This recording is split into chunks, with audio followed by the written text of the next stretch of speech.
What up? That stream was like a test stream, you know what I'm saying? But we back, we back. It's a Sunday. Today's a Sunday. Everybody turn up. We're gonna go crazy, obviously. You know, my life is going good. I'm doing good. You know, let me hope you guys doing good too. That's, you know what I'm saying? How is your boys and girls doing, chat? How is your boys and girls doing? Today I'm planning to do some couple reactions and yeah, it's a Sunday though. It's a Sunday, not always I gotta pull up crazy. Sometimes I need to be chill, you know what I'm saying? Let's go!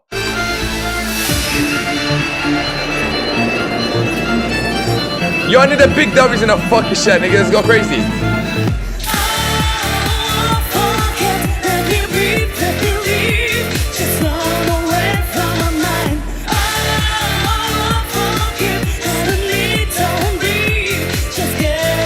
Now, we're not starting on this song, though. We're not starting on this song, right?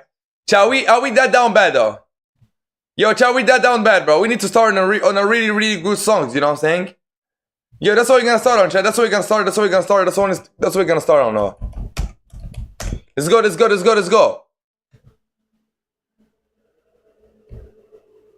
Let's get it! How is your boys doing, chat? Yo, let me see if I got banned on Twitch though. Let me see if I got banned. I got banned. Twitch banning me, that was crazy though. That was crazy to see Twitch ban me though. That was mental. Let me see if they banned me though. Am I back? Chat, am I back? Everybody turn up! Am I back? Not yet.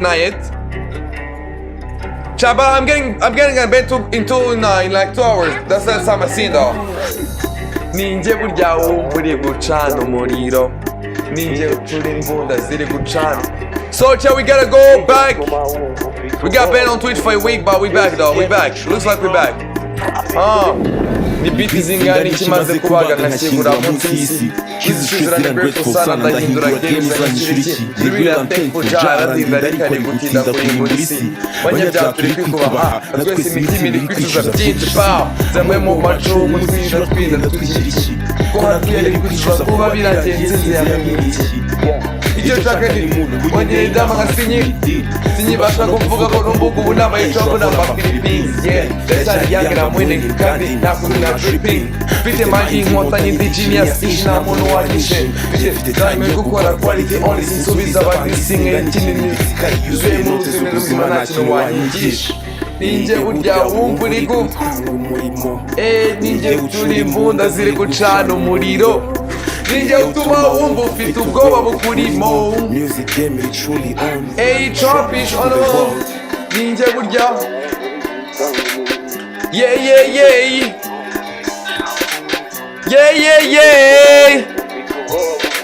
Everybody turn up, nigga. Yeah. All of my niggas be winning. Never. Engineer for this is reading. Now I want to find on TV. Tapu tabara na diriri. Yuko na nigga upo na gigi. Luku saka kasha hapo with titties. Musoro tiba pani ho. Nijeni buje na gari jo. Nijeni za pabali wrong. Nijeni wikusha na gari home. Tell us we know to the bro. From the future they want to the bro. Neo to the bro. Is your boys ready, chat? Is your boys ready, man? Are your boys ready to turn up? So today we're gonna react on a downfall of Nas Daily, and we're also gonna react how acting rich can actually make you rich. That's what we're gonna react to, bro. Basically like 2 videos, and I'll upload them on YouTube on the same day to show you like I wanna upload twice and see what happens. And yeah, let's go, chat. Let's go. Let's get it. Shout out to my boy Ish Kevin. This nigga go all hard, bro. Hey.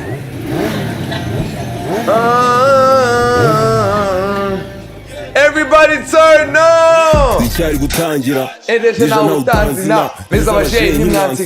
Muri bere maruri inzira sibukinira utangira kubitira uvuga bizima dimiri y'ubuzayirima yusubiri y'uburabizira how do you say go me me na sesheni omada have my helping fuck that yebana niwani mikutanyimika niwase nyushutamisha miringa sazo kwandika inigijana musangira indayi risinibaga muzabibwa risaba rapa musangira itabije jiduhanganye ebwe yefite budaguta ntiwize neza ntiwanyumva zinga wowe wananiwe gutandukanya hagati yanjye n'ububwaduka nkora ku ijoro ndi kwaguka boti igicuku ndi kwaguka igihungu sinshaka kumfasha vuba ibindi ibihugu nzabifata ubu nashije utazima ni nk'umuriro utazima nandika amateka mutaziba ngenda mwigagura unyitambika ikwiga kugabanya santima ubu nta peace nashaka ishaza nirirwa nkora amashariti muri iyi njyana yose ubu nshaka ikwaca gengi yo way in the traffic aha izindi zose ni traffic taba the way nyine ngo nkora in the traffic saga eko ishi yahoze ari classic papa ciyakoze neza kwe awa na obo yamaze imipaka biragoye kumusanga za kisaba iniga nini nkayikuzinuka sinatize na hamyo fala life nje niyemeje nkayikunda organization twaza kwa miona hari criminal organization fana na Nairobi bagira ngo ndi Obama kagira ibirindiro byanye birimo ya squad ya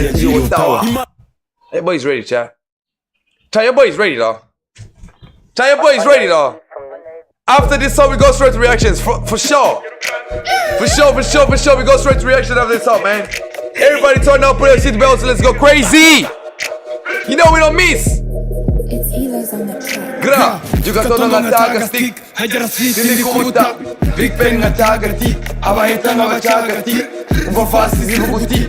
Benitete dukora umuti. Nibacagaze mu baci. Honda mo dukora ikofi. Ibyo barimo ntabwo babizi. Gusa ibyo batarimo barabizi. Uwanizeye kuneka iminsi. Nuwanze kinure mutamika ikindi. Yo daddy tinge dore byuzuye peace. Yo tell me here how am I sounding though. Yo, test. How's the mic sounding? How does the mic sounding? I ain't gonna lie, child, I'm jacked right now. I am jacked. Damn. And the craziest part is that I haven't even been lifting though. I've been chill. I've been not lifting lately, bro. Because I be hungry. I'm gonna say that. Like the last time I ate food was like last night shit. So I'm hungry, so I can't lift with on an empty stomach. It's not true, but it's crazy. I'm still this jacked though. Imagine if I put on a lot of food and a lot of weight. Guess how big I would become, chat. It's crazy. Yo,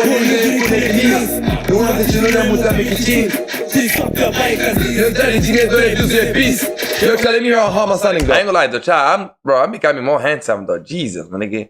Imagine a girl who gonna look. Imagine a girl who gonna smash this, my nigga. I been hearing girls in my country say, some dudes think that they smash the girls, but in reality it's the girl who smashed the dude.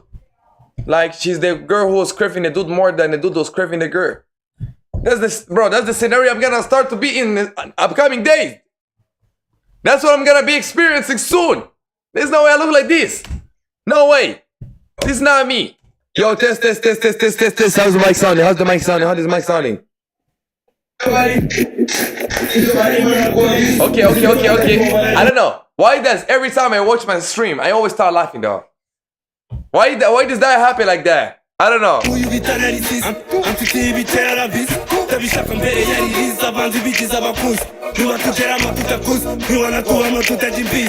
Hari Kigali kurya ni kare mwanzuzi ngasanga mikare buri nigibi tinya gupfa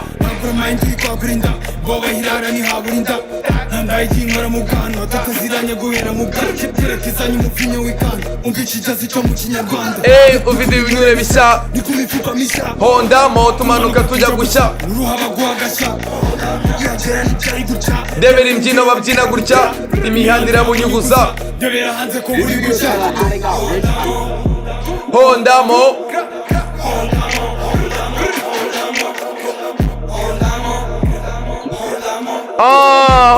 Honda mo eko kuki ubikora nk'amasiganwa y'inzara n'ibiryo namusozi ariko baduharaye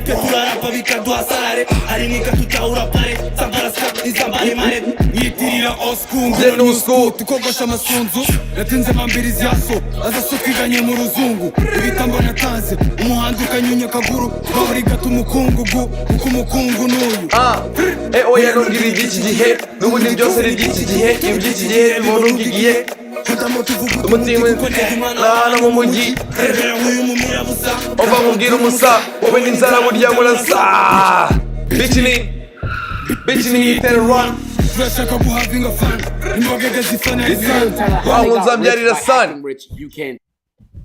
muzambyarira san Liquid spin ya Formula 1. Yo, chat, let's go crazy. Let's go crazy right now. Let's go crazy. So, we got videos. The satisfied downfall of Nas Daily. We got why everybody hates Nas Daily now. We got Nas Daily insane lies about Islam. Nas Daily situation explained 85 seconds. Nas Daily YouTube biggest narcissist. The Muslim YouTuber is evil. Am I a bad Muslim? Why I'm banned for 20 country? Yo, chat, I used to love this guy though. How to destroy your reputation. Alright, let's go react to this one though. I'm gonna upload this on my YouTube though, for sure. This is a really good shit, man. Let me do like this, so it's gonna be better for me when I'm editing and shit, you know what I'm saying? Okay, let's go. So, chat, we better go crazy though. Chat, we better go crazy. We better do crazy, man. We better do crazy. We better get crazy. And it's gonna be nice, bro. It's gonna be nice to leave all this shit, all these things which are currently happening right now. We'll leave them and we start a brand new fucking life, my nigga. I know we can do it. I know I can do it. I believe I can fucking do it, and I believe I'll make it, chat. I swear to God. Okay, let's go, chat. Let's go. What's going on, YouTube, man? Today we're gonna react to this video, which goes like satisfying downfall of Nas Daily. I used to be a big fan of Nas Daily, and yeah, am I still a fan? I don't know, but let's go. Blasphemous HD, Illuminati, Master Oogway. These are just a few of the many examples of YouTubers who were once at the top of the world, but who lost their audience and came crashing back down to earth. However, fewer faced a more drastic downfall than Nas Daily. He went from racking up millions of views per video at his peak to struggling to hit 100,000 despite having 13 million subscribers. Damn. Hi, I'm the internet analyst. I ain't gonna lie, that is true though. I used to watch this guy basically on a day-to-day basis because you will be like, just 1 minute, see you tomorrow. I will see this guy from Monday to Sunday, but right now, bro, I barely see his videos, bro. I may even spend like 5 months without watching his videos, so it's crazy. I create weekly YouTube documentaries, and today we'll be examining the deserved downfall of Nas Daily. Deserved? Try to get think Nas Daily deserved to go down? Like, what do you mean? He looked like a sweet sword. He looked like a sweetheart. He was sweet, you know? Now let me start making a game. Let's go. Believe it or not, but Nas was a big deal at one point. He was inescapable on YouTube. Facts. No matter where you looked, you'd eventually come across Nas with his massive green Facts. and black t-shirt, covering an obscure yet interesting topic. I found a man who is a human calculator. I'm Facts. Scott Flansburgh, and I'm faster than any calculator on the planet Earth. He can add the numbers faster than he can talk, and he never graduated from high school. How did he learn? Most importantly, Nas and his content was actually loved by the audience. Facts. In a comment on one of his older videos reading, "I'm much obliged to Nas for such inspiring videos, giving a light of goodness in everyone's heart watching him. I wish that this channel reached to every individual sharing this land." Fast forward to today, and almost all of his videos have a horrible like to dislike ratio. Regardless of their topic, the love and respect people once had for him and his content has now turned into widespread seething hatred. One Damn. person on Twitter wrote, "Is it weird that I hate Nas Daily more than anyone else on earth? What the I hell? mean, he makes videos, which is ultimately not that big a deal, but when I see his face, I feel like I'm going to have a stroke." And unsurprisingly, almost everyone in the replies agreed with the OP sentiment. So, what happened? How did Nas manage to turn such a massive audience against himself? Okay, let's go. Effectively ending his career? Well, it might have something to do with his unchecked ego, narcissism, and a tendency to exploit others' culture and religion for content. But to Okay. get the full picture of how he reached this point, we first have to step back and start from the very beginning. Nusayr Yassin, aka Nas, was born to an Arab Muslim family of Palestinian descent that was living in the small city of Araba, Israel. And while this detail might seem insignificant at first, it would later play a pivotal role in his ultimate downfall. At the age of 19, he successfully got into Harvard for aerospace engineering. Yeah, that's the thing which actually got me attracted to him. Is the fact he went to Harvard. Yeah, I was like, okay, this nigga went to Harvard. This dude can't sing. He's showing us these incredible people. I was like, yeah, this nigga might be a god, bro. I was like, this guy might be a god. Like, this is the thing which got me attracted to him. The fact he went to Harvard was salute. For you guys who don't know how hard it is to get to Harvard, I don't know. I can explain to you, bro. I don't know. I can explain to you, but there's no nobody. The only smart people get into Harvard, or rich people. There's the only two kinds: rich or smart people. That's the only baseline. So when I received this guy went to Harvard, I was like, okay, he didn't come from a rich family. That means he's a super smart dude. He know mathematics. Like he's a good, like, he's a well-doing man. He's a how can I say? He's a well-spoken man. Like at age 19. So yeah, that's the thing which got me attracted. I know I yapped too much about this, but in the video I would cut it. You know what I'm saying? It is what it is. That's why this is a stream. His degree of choice also inspired him to upload his first YouTube video in November of 2012, titled Operation Skyfall, First Hamburger in Space. As the name suggests, this was a video of Nas and friends from Harvard attaching a hamburger to a weather balloon and sending it 30,000 meters into space. Damn. 2, 1.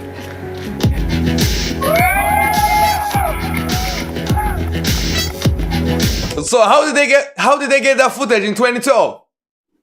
Don't tell me they lost their camera. All this shit is fake. Don't tell me.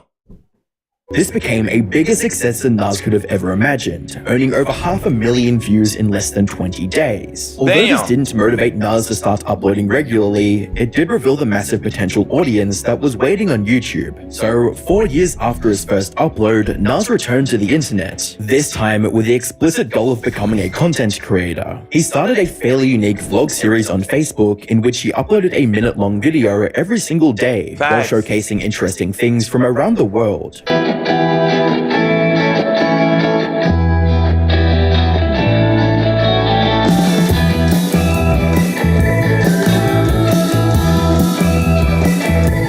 The series lasted for 1,000 daily videos until January of 2019, with his Facebook page gaining over 12 million followers. Damn. A month later, he started a new series of weekly videos on YouTube. These new videos were longer and had much better production quality. 20 million people. 20 million people visit one city every year. And that city is not London, New York, or Mumbai.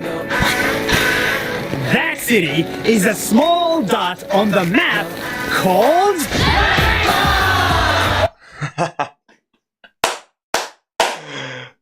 Yo, did they visit Bangkok? I'm glad they put this in a video though, but I've been asking a lot of questions. Do people visit Bangkok because they got culture? Because they got touristic areas? Or they visit because of one thing we all know? Chat, they visit because of one thing we all know, bro. Like, you know the reason why niggas go there, bro. They want us fuck. And we know why girls go there too, man. They go there to find themselves. Oh, I want to find myself. And they found themselves in somebody's bed. Yeah. That's how it is, man. This should be like the Sodom and Gomorrah of nowadays. Like, nobody go there because it's fun. It's dirty. People, there's a lot of lady boys. There's a lot of this and that, but yo, it is GG's, man. It is GG's, you know? But let's keep going with the video though. But we all know what the reason why people go there. For sure. But wait, let me put it right here. And that's when he started seeing mainstream levels of success. Many of these longer videos went super viral, gaining millions of views and propelling Mars onto the forefront of YouTube. But it didn't take long for this empire to begin unraveling, ultimately resulting in the pitiful state it is today. Damn. However, unlike many other YouTubers who immediately fell off after a single big controversy, Nas's decline Yo, why does that other guy look like a Wandera though? is due to a series of massive blunders over the years, like when he got caught trying to exploit an elderly tattoo artist to make a quick buck. In July of 2021, Nas uploaded a video titled World's Oldest Tattoo Artist. The video featured a 103-year-old tattoo artist from the Philippines named Apo Wang Od, who relied on traditional methods like using thorns instead of modern machinery for her art. In the jungles of the Philippines, there is a woman who is 103 years Damn. old. She is the oldest tattoo artist in the world, and she doesn't use a tattoo machine, and she doesn't let you choose your own tattoo. This was a classic Nas Daily style video with Facts. nothing out of the ordinary. That is, until you peeked into the video's description and found this. For today's video, we flew all the way to the highlands of the Philippines to bring you this story. And what's even better is that we convinced Wang Od to become a teacher. So she is now officially teaching on Nas Academy. Put simply, Nas was offering a tattoo course from Wang Od on his own education platform called Nas Academy. And this was great. Nas got more people to visit his site, Wang Od got the opportunity to share her art with the world, and the people who were interested in traditional tattooing got to learn it directly from the master. It was a win-win situation for everyone. However, it wasn't long before things took an unexpected turn. Okay, so what happened? Okay, I like where the story is going. What On happened? August 4th, 2021, someone claiming to be Wang Od's relative made a revelation about his tattooing course on Facebook, stating, "Warning, Wang Od Academy is a scam. My grandmother did not sign any contract with Nas Daily to do any academy. Some people are taking advantage of our culture. Please help us stop this disrespect to the legacy of Apo Wang Od and the Butt tribe." In response, Nas uploaded a video showing Wang Od putting her thumbprint on the contract. Damn!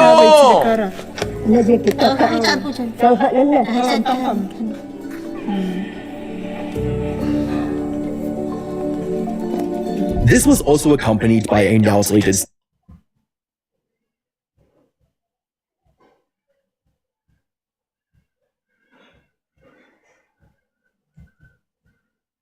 statement from Nas, reading, "We approached Wang Od because, just like you, we love her. We love her traditions and are inspired by her. We wanted to share her culture for future generations to appreciate and respect the ancient Kalinga tradition of Mamba Batok. So we pitched her family with the idea of creating Wang Od Academy. Her and her family both loved this idea and have worked with us to build What do you it, mean? with Wang Od teaching herself. As a matter of fact, Wang Od's trusted niece, Estella Palangdao, was present and translated the contents of the contract prior to Wang Od I affixing don't want to judge too early.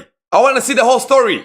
her thumbprint, signifying her full consent to the project. This is the clearest evidence that it is not a scam and achieved the consent of her and her immediate family. Now, this could have been a fairly decent response to the allegations. However, the way Nas ended this statement only caused more anger. It read, "40% of Nas Academy is made up of Filipinos, so for us, this is personal. We deeply care about the Philippines and respect the many cultures and traditions." Wait, does that mean the Filipino are the easiest people to fall for scams? It's a business perspective, you know, we want to teach. Nah. It's a business idea though, but damn, let's go.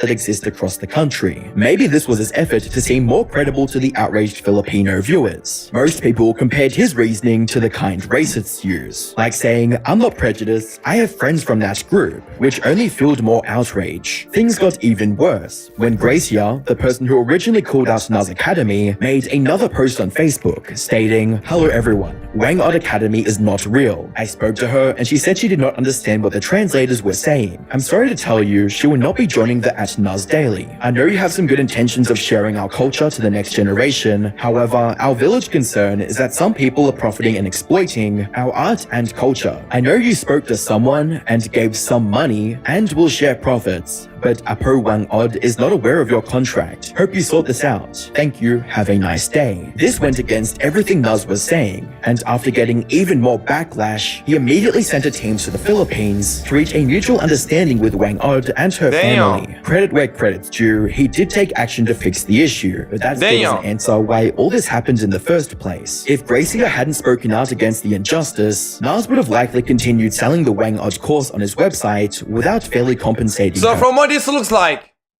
this was like a misunderstanding between two parties, and yeah, that's very usual in this world we live in, bro. We can never agree on the same thing. Sometimes we're gonna have misunderstandings. Maybe she didn't know what's up, maybe her niece didn't know what's up, maybe the translators, maybe Nas had expectations, maybe I don't know, there was a misunderstanding. This is not like a big deal, so I don't believe this is enough to finish someone's career. This is a misunderstanding. But let's see how it ended though. Let me see how it ended. and I want to see how it ends, then we can judge. However, this wasn't the only time he'd incur wrath on his Filipino audience. A day after Gracia made her original post, a Filipino farmer named Louise Mabalu also came forward with the story of her encounter with Nas Daily. Louise was the creator of the Cacao Project, a non-profit aimed at fighting deforestation by providing better support and education to the farmers. And according to Louise, Nas wanted to make a video on her project, but when he reached the site, he had some nasty things to say about the Filipinos. Wait! Like, farmers are so poor, and why are Filipinos so poor? She also accused him of not releasing the video on the... But to say people are so poor, that's like saying, oh, Getty is so black. Getty is so negro. It is what it is. You know, it is what it is. It's the truth. So what?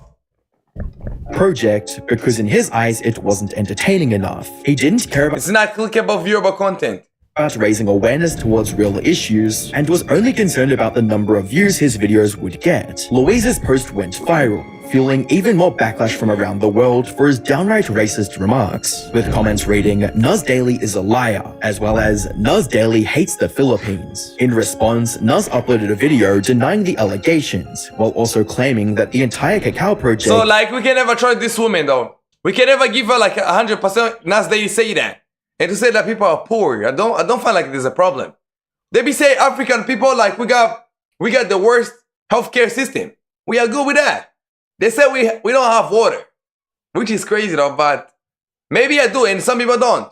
Like, I don't find that like a problem. To say it's not clickable. Maybe, I don't know. I don't know about it. I don't know. Maybe it's because people on the internet are too soft, but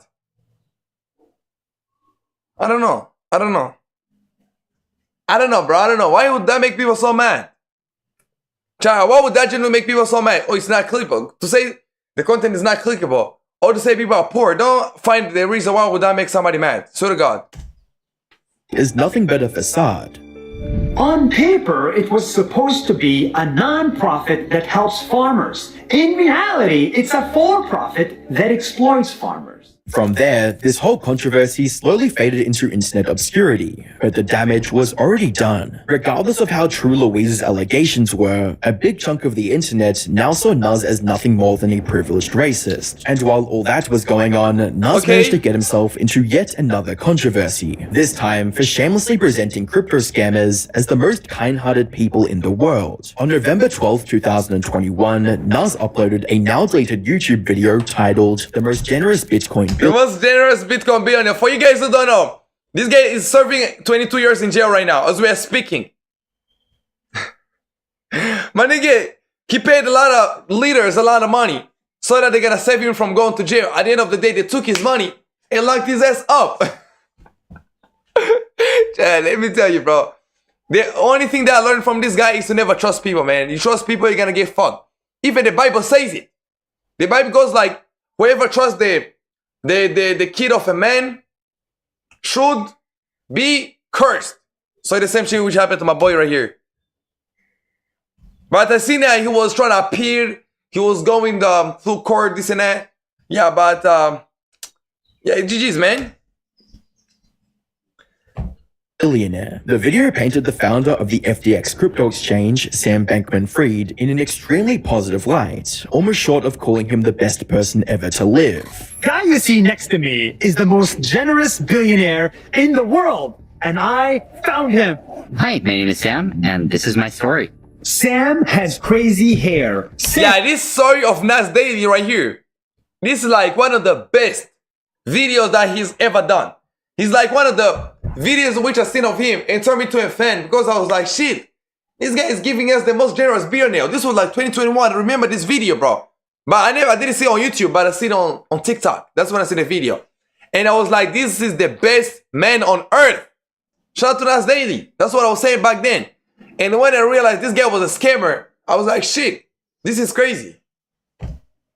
Sam is vegan. Sam sleeps 5 hours a night. Sam lives in the Bahamas with 10 roommates. Sam is 29 years old only, but Sam has $22 billion.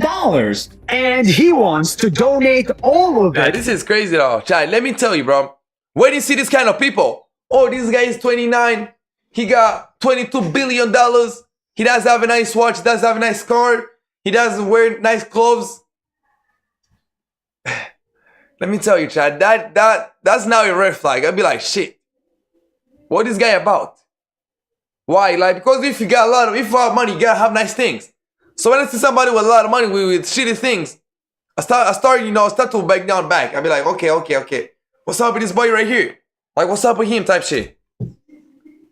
To charity. Later, in May of 2022, Nas posted a similar video titled Most Humble Crypto Billionaire, this time with Changpeng Zhao, the founder of Binance, which was remember this guy, he served around 4 years in jail, right? I didn't even tell you, bro. I seen a video of Andrew Tate saying that everybody who's using Bitcoin and crypto, we go to jail because they're gonna catch some money laundering or some tax evasion charge back in future when AI is gonna finish like evaluating the whole blockchain.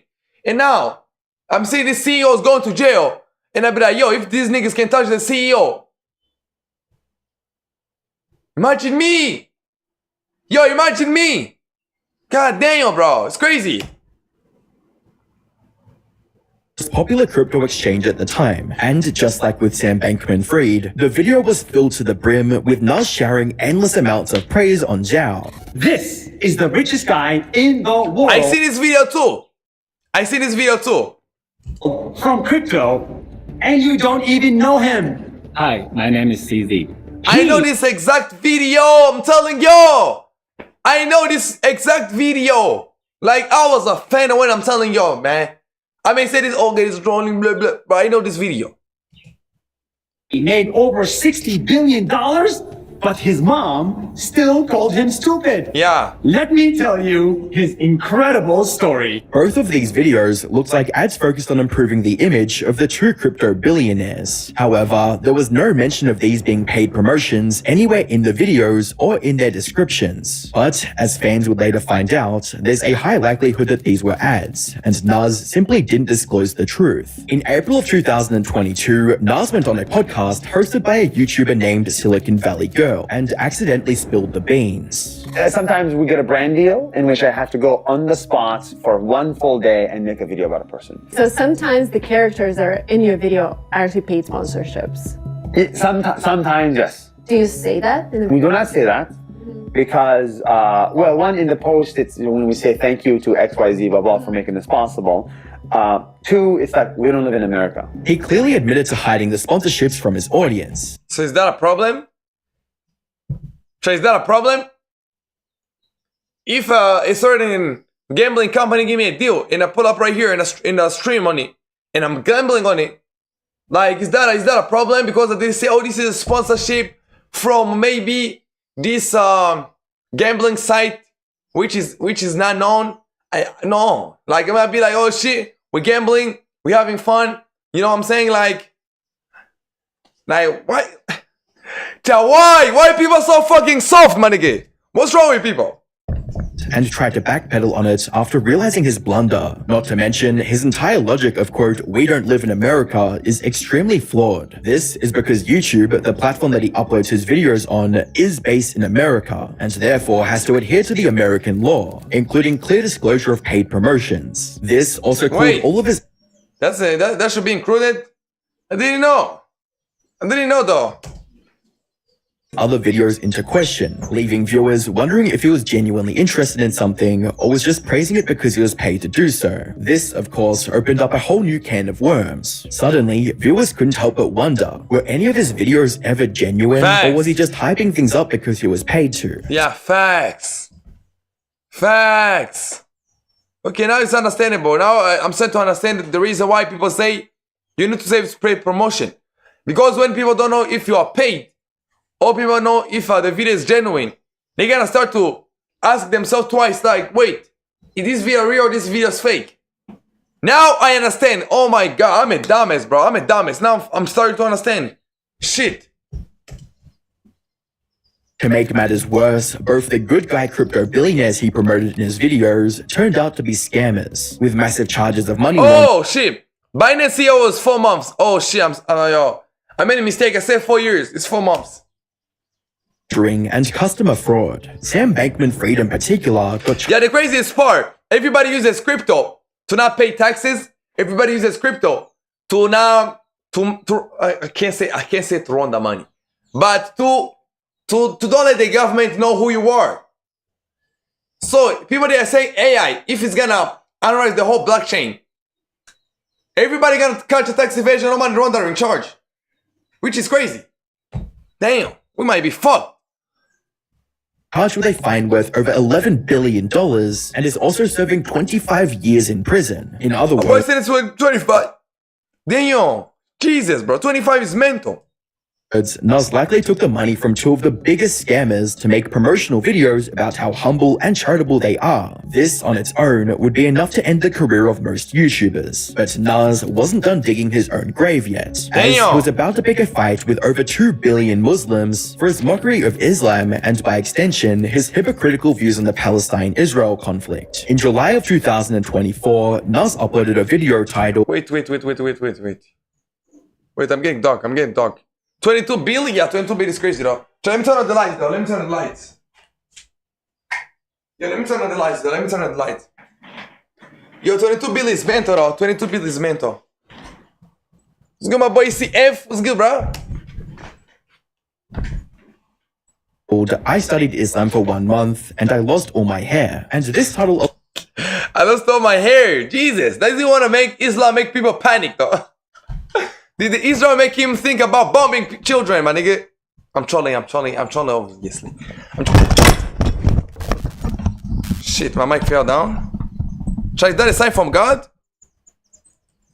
Chat, my mic fell down. Is that a sign from God? You got lights? My nigga, who told you I live in a cave, my nigga? I'm not King Chief. I don't live in a mouse lot. Right. Chat, is that a sign from God, though? My mic fell down when I was trying to mock Islam, though. Shit. Sorry, Allah, I'm so sorry, inshallah. Alhamdulillah. Oh my god, the Muslim people gotta be on my ass though. The Muslim people gotta be on my ass. The Muslim people gotta be on my ass. That be grandma. Fuck went old. She a bitch ass nigga, man. What the fuck her nigga saying, nigga? She wasn't ready to chat. What the fuck your nigga saying?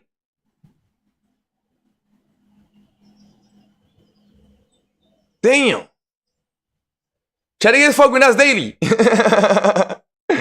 Chat, you guys fuck with us daily. Oh my god, bro. Let's go.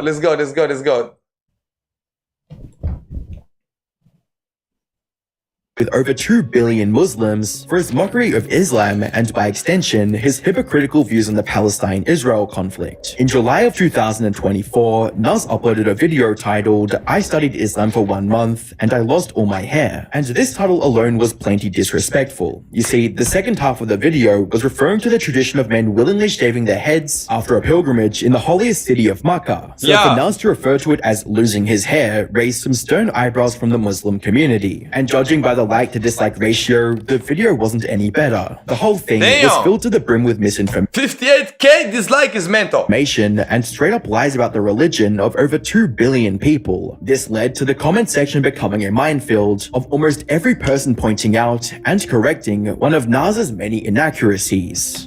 Islam doesn't start with Muhammad, it started with Adam. Islam is just not a religion, it's a complete lifestyle.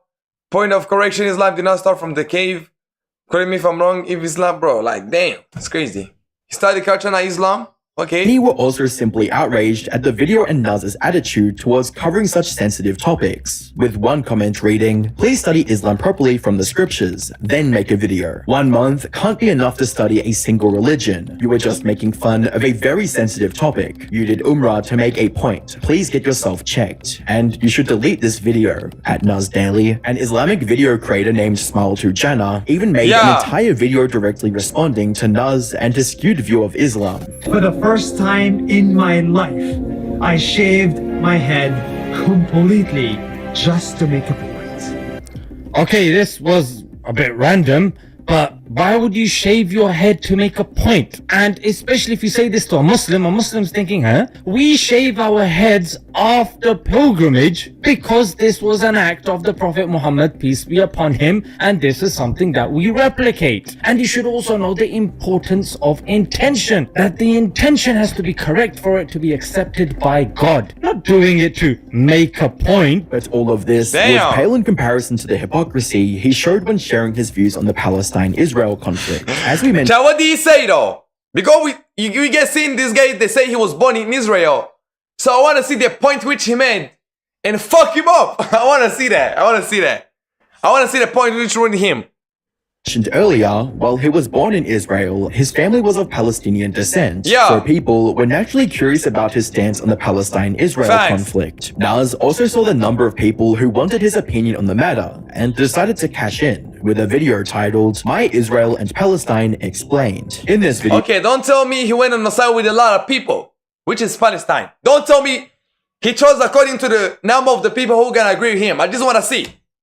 I just want to see it. Nas tried to portray himself as a true neutralist, someone who just wants peace. My solution is simple. Bring people together, not apart. This is why we make these videos. This is why we support the many Israelis who want peace and the Palestinians who need peace. However, this completely backfired, with most people seeing the video as Chad, yo, Chad, this point, bro, these people fucking hate ass, bro. God damn. Whatever he does, like, that was the best diplomatic shit he could ever say. He could be like, oh, we want peace.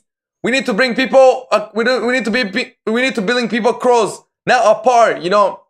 That's what he should have done. That's what he said, like, in a very diplomatic way. But at the end of fucking day, people are gonna be like, fuck this nigga, man. This nigga's a bitch ass. Like, you're gonna always find a way to hate. My boy turned to the modern day Hitler, bro. It's crazy. It's crazy, though. self-serving and an attempt to trivialize such a complex matter. His attempts to appear neutral also got criticized by almost every viewer, with a comment from a Vietnamese person explaining the major flaw in his argument, stating, "I know your point is kind, but I disagree with you. As a Vietnamese, I have been taught how my ancestors fought to protect the country. My country was invaded and colonized by China, France..." So the fact he was in a because it was neutral and it was a Palestine and Israel, they all went on him. If it's a Palestine, they were like, yo, shit, nigga, shall say free Palestinian people in Israel, don't ruin him. So basically, whatever he did, what he did was actually wrong. If it was was worse than if he picked a side. I'm telling you, bro. But you know when people don't like you, like they don't like you, bro. People don't know like this. I seen one guy in my country saying that this like show business shit. It's like life of a bitch. It's like life of a prostitute. Once she get old, it's done, man. People are gonna be enough of her. They're gonna be like, oh fuck that prostitute. It's done. It's done. Like they got a new prostitutes that are coming in. So the same thing which happened to this guy last daily. He had a lot of people loving him, and his time ended, and now you wanna push shit, and he gonna get nothing but straight hate. I'm telling y'all, it is done, my G. But I don't give him any advice though. He's better than me, number wise, hate wise, reach wise. I'm telling you, but GG's, man. Let's go.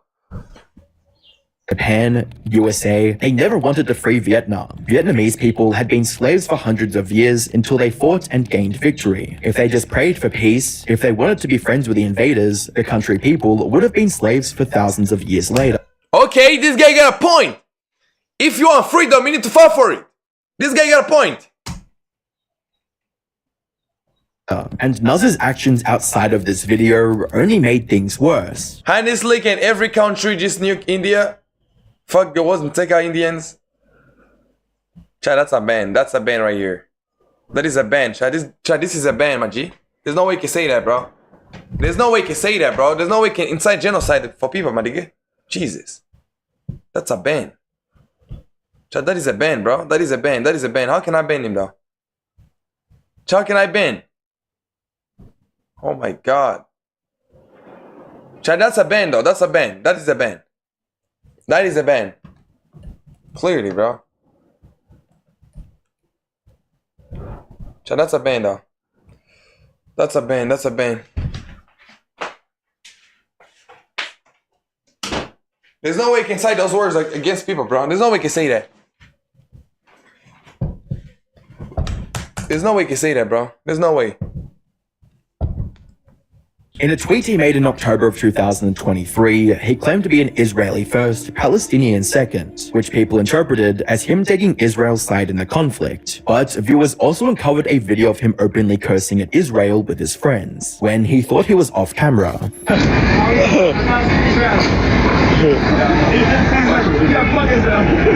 And here lies the biggest issue with Nazar's stance on the Palestine-Israel issue. He's a hypocrite who is completely dishonest with his audience. He tried to present himself as a neutral party vouching for peace, but in reality, he doesn't care what happens to either side. He's only interested in making videos on the conflict and saying whatever would get him the most views, which, as you might imagine, pissed off both sides, resulting in Naz losing his That's what I'm talking about. This guy pissed off both sides, and he put himself in the worst position, on God.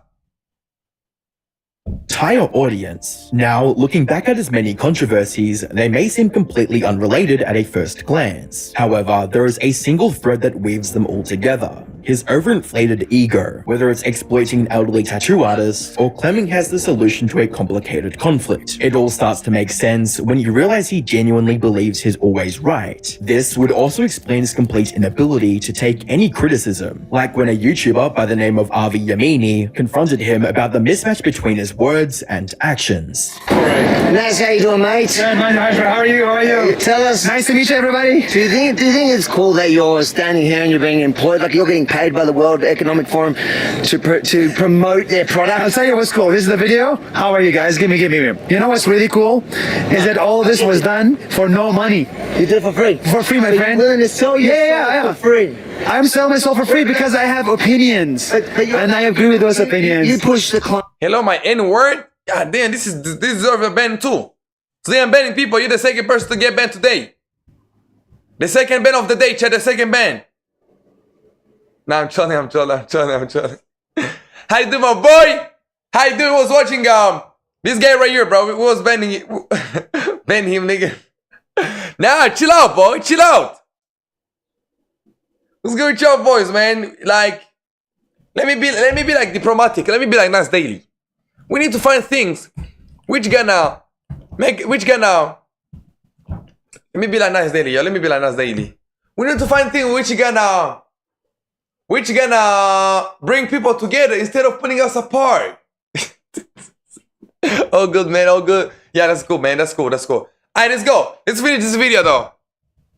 Climate change agenda. You push a lot of these agendas, these work agendas. But here, what's the friend? We've done more for climate change than you have. Yeah? What have you done? We've done. How did you get here?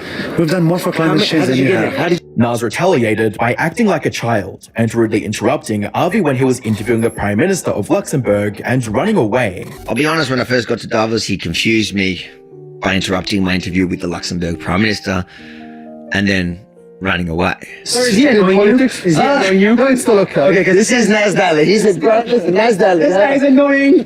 Be careful of this guy. He's annoying. I was a lawyer before. If you need some help. So who is annoying? This guy on Nas Daily. What the hell? Wait. Yo, chat, looks like it's about to rain. I'm telling you, chat. People who live in mud huts, this rain will take their little shit houses, man. It will take it down to the river. I'm telling you, bro. The sky which I'm seeing right now, the wind which I'm witnessing right now, this is enough to take over someone's house. Like 500 meters, bro. Nearly a kilometer, bro. This is crazy. The storm last time sounded crazy. Now, the way it's looking, I hope it doesn't get to that point. Let's hope it doesn't get to that point. Hopefully. What law? Nas might need criminal help. Nas, come here. 2 questions. I'm good. Bro, I know you're... Hold on. All of these controversies and weird... God damn, now I understand the reason why people hate this man right here, chat. This nigga's a... Bro, you do this shit to me, you better ready to get these punches, my nigga. If you think you're gonna interrupt me getting braid, I got my chance to interview the Luxembourg Prime Minister. You come here to ruin my fucking chances. You better be ready for this, you know what I'm saying? For these chances too. It's crazy. behavior have caused the 99% of his audience to abandon him completely. His videos now struggle to hit 100,000 views, while his tweets barely scrape together 100 likes, despite him having over 137,000 followers on that platform. A comeback is still possible, but it would demand Nas to completely rebrand himself and start over from scratch, something I can't picture him doing anytime soon. He'll likely keep producing the same type of content, gradually fading into complete... Why this guy only make videos about people falling off? But try you guys know, me, I don't celebrate people falling off because I know me, I will fall off too, and I don't want people celebrate my shit. So it's like life, you know, life, that's how life goes, my G. You gotta live and you gotta die. So you're not gonna celebrate somebody dying because you know your death is actually coming, my boy. For sure, for sure. So I never celebrate. So let me see how many views is getting nowadays. Relevance in the coming months, with no hopes of ever regaining the massive audience he once had. Another YouTuber who faced a massive downfall was Blasphemous HD. Yo, chat, should I watch this video too? But let me see Nas daily, though. Let me see Nas daily. How many subs you got now, bro? 14 M's? Yo, that is crazy, though. How many views? 50K, 166K, AI version. Damn. 74K, 69K. God damn, bro. God damn. Yo, never play with the internet people, bro. These people are crazy. Why Kaisana is becoming so hated? Should you watch that what?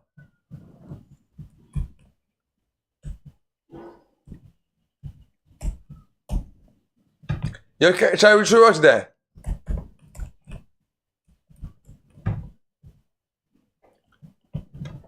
Okay, chat, should I watch that all? Should I watch that all? Or maybe I'm getting too dark, chat. Maybe I'm getting too dark. But goddamn, I'm still looking good though. I'm still looking good.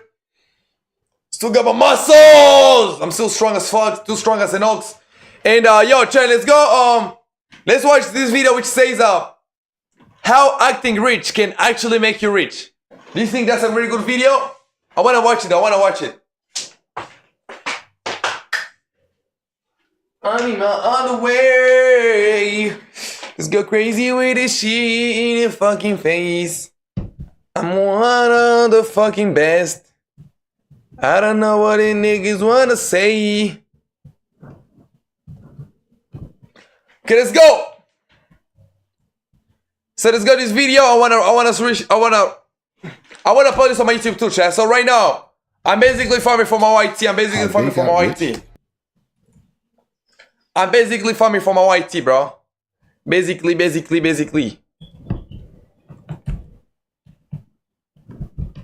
Woo!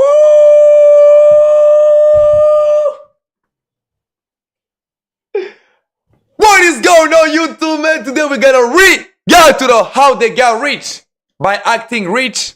You can too. And get some pen and paper. Let's run it up. Let's watch this shit. By acting rich, and you can. How they got rich by acting rich, and you can too. So what's Let me tell you up? something. Almost everyone who got rich and famous quickly did it by mastering a simple trick. It isn't some secret investment or a magical business plan. It's something much simpler, but most people overlook it because it requires guts, vision, and a willingness to play a psychological game with perception. This method works fast because it relies on a feedback loop. You leverage the already rich and famous, turn attention into wealth, then use that wealth to attract even more Hey, I know this guy. which leads to more money, which leads to even more fame, Okay. and so on. It's a cycle. And some people have turned it into an art form. I call it the influencer infinite money glitch. And today we're going to dissect it, show the most famous examples, and explain exactly how so what's up? anyone, yes, even starting from zero, can play this game. I'll even show you how some of these players turn tiny investments into massive returns. Let's dive in. Quan, the Hellcat Gambit. Quan is probably the purest embodiment Yo, of this shout out to glitch in Quan, yo. action. His YouTube Shout out to Quan, shout out to Quan. rise wasn't because he discovered a groundbreaking technology or dropped a hit album. It was because he played the psychology of attention perfectly. Quan's first viral content wasn't flashy in a traditional sense. The video that started it all was titled, Buying a Cat at 19. No, he wasn't buying a literal cat. He was buying a Hellcat. A Hellcat. For those How who about you wanted to attract the black community, you know what I'm saying? don't For know, sure. a Hellcat isn't some exotic $400,000 car. It's a $40,000 beast from Mopar. Loud, fast, and culturally magnetic to young viewers. Fact. Here's the genius of it. If Quan had started with the Toyota Land Cruiser, which is actually more expensive and arguably more practical, Fact. nobody would have cared. Kids don't click on Land Cruisers.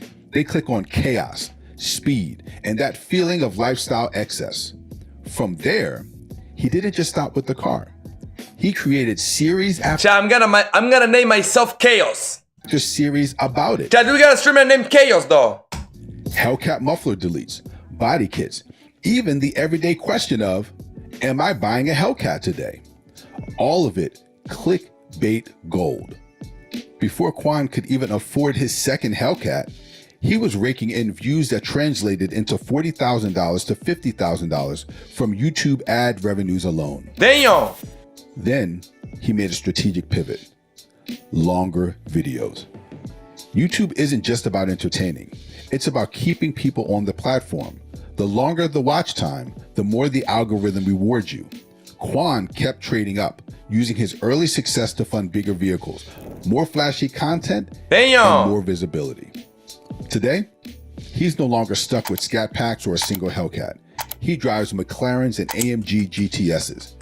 And it all started Chat, I wanna get a McLaren, bro. I wanna fuck you drop that one of that shit, bro. I swear to God. with one bold decision. Act rich, even when you aren't. DDG. Chat, shit. Shit. Chat, yo, you better see the most richest African man you guys ever seen. I will have girls feeding me grapes. Right live on stream, I'm telling y'all.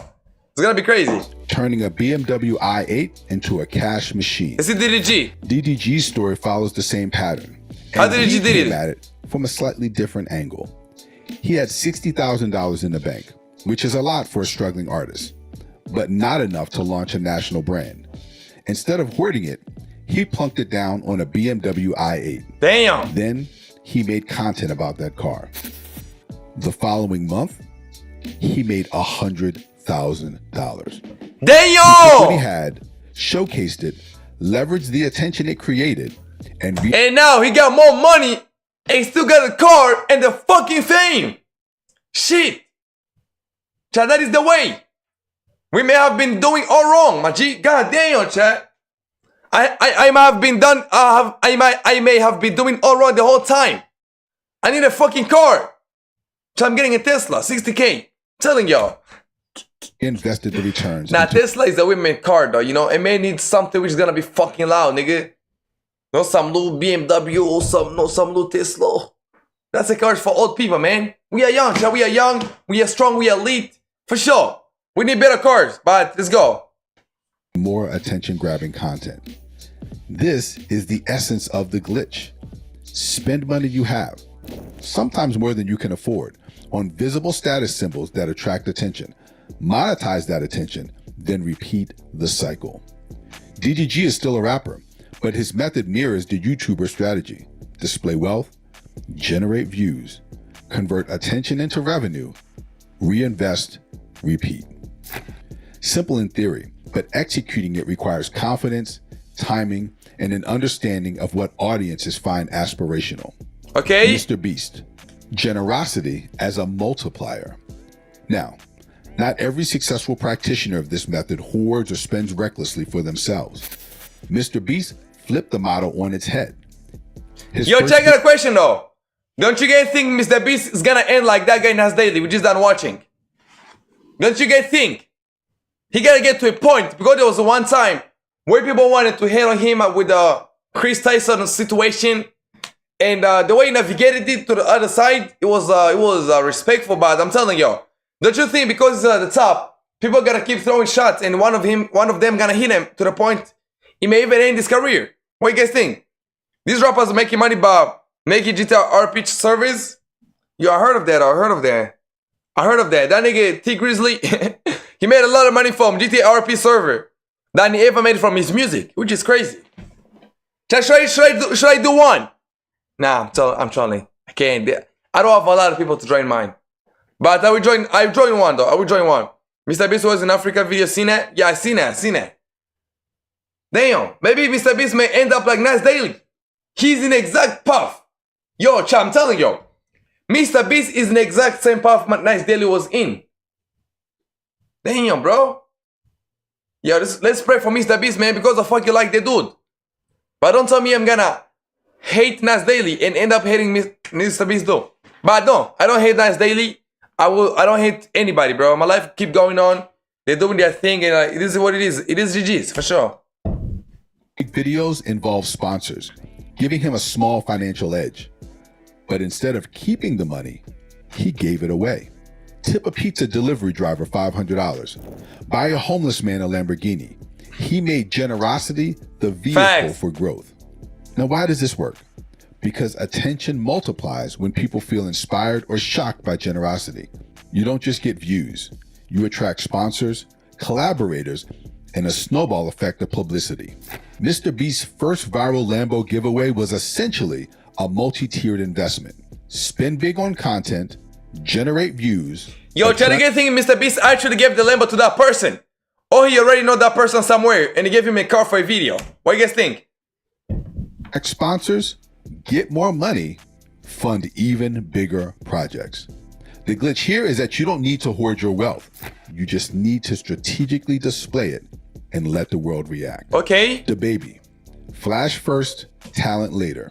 DaBaby's rise in hip hop perfectly illustrates the power of perceived wealth. Before he became a household name, he wasn't just relying on bars or beats. He was relying on visuals and audacity. His early music videos showcased flashy cars, chains, luxury settings that immediately grabbed attention. People clicked because they wanted to see chaos, energy, and a lifestyle they admired. It wasn't just about showing off. It was a calculated move to create buzz. He didn't stop at flashy visuals. DaBaby's stage presence, viral interviews, and social media antics amplified the persona he created. Attention led to streams, which led to record deals, merchandise, collaborations, and sold-out shows. By investing in perception first, he turned visibility into revenue. He didn't wait until he was fully rich or famous to act like it. He created the image, monetized the attention it brought, and reinvested into bigger projects. This method works because humans are wired. This guy is spilling some sauce right here, y'all. This nigga dropping some sauce in his bitch. Everybody. And that's why I told you guys to have a notebook and a pen. This guy dropping sauce, I'm telling y'all. To notice status and success. When audiences perceive something as accomplished, they listen, follow, and invest their attention. DaBaby's strategy was a mix of risk, presentation, and timing. He didn't just show wealth. He made it aspirational, accessible, and entertaining. The principle is simple. Flash first, talent later. Attention creates opportunity. Opportunity creates growth, and growth reinforces a persona. DaBaby proves that strategically displaying wealth can accelerate a career faster than traditional talent-only approaches. The Stradman. Sleeping in a car, driving attention. On YouTube's car scene, the Stradman perfectly demonstrates the power of this glitch. He started homeless, sleeping in his beaten-up Audi, documenting his passion for cars through car spotting content. He saved around $90,000 over a few years and didn't invest in a typical asset like a home or retirement account. Instead, he bought an orange Lamborghini. That purchase was a calculated move, a visible signal to the world that he was now serious. That orange Lambo didn't just make his channel. I ain't gonna lie to you, these people are crazy though. Because, you know, when you do something against the norm, like people give you attention. That's what people want. They want something which is different from what they have seen. So when somebody gets 100K, they may do a down payment to a house. They may put some money for retirement, this and that. And you see some rude guy, he get 100K, he buys Lambo. That's why there is people like this guy Toji. I don't know if you guys know him though. I watch few homeless streamers. Nah, which streamer is homeless you watch? Like this guy Toji. He's like the guy who be doing what other people don't like, which gonna cause a lot of crazy, which goes a lot of crazy chaos. He used steroids, and after steroids, guess what? Chat, guess what? He invests a lot, he do a lot of gambling, crazy shit. He buys a lot of expensive shit. That's the same shit you be doing. So, doing things which are against the norm, against normal people things already do. Like, I understand what this guy doing though. I now start to understand the parting, for sure. I'm a financial powerhouse. Subscribe, a visible signal to the world that he was now serious. That orange Lambo didn't just make his channel, that he was now serious. With subscribers, views, that person is now serious. That orange Lambo didn't just make his channel. It made him a financial powerhouse. Subscribers, views, brand deals, and sponsorships poured in. And within a month, he was financially stable enough to scale to a white McLaren. Damn! This method is classic. Strategic risk, visibility, monetization, reinvestment. The car itself is secondary to the effect it creates in the public consciousness. Hove's Garage. The cheapest Phantom wins. Hove's Garage offers another nuance. When the industry is saturated, it's often not about having the most expensive item. It's about standing out. Hove's first breakthrough? Buying the cheapest Mercedes S-Class in the US at the time. It generated massive... Yo, who is this? Who is this? Who is this guy?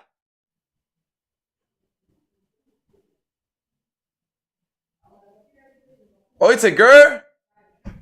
Shit, what does this girl do on stream though? Wait, what does this girl do though? Yo, chat, what does this girl do? KFC? I can tell she black. Yeah, obviously she black. She knew? Damn, what she be doing though? What do we do? This is the kind of stream she does? Let me give her a like, let me give her a like, let me give her a like. Let me give her a follow actually though. I give her a follow, see what's up. What the fuck?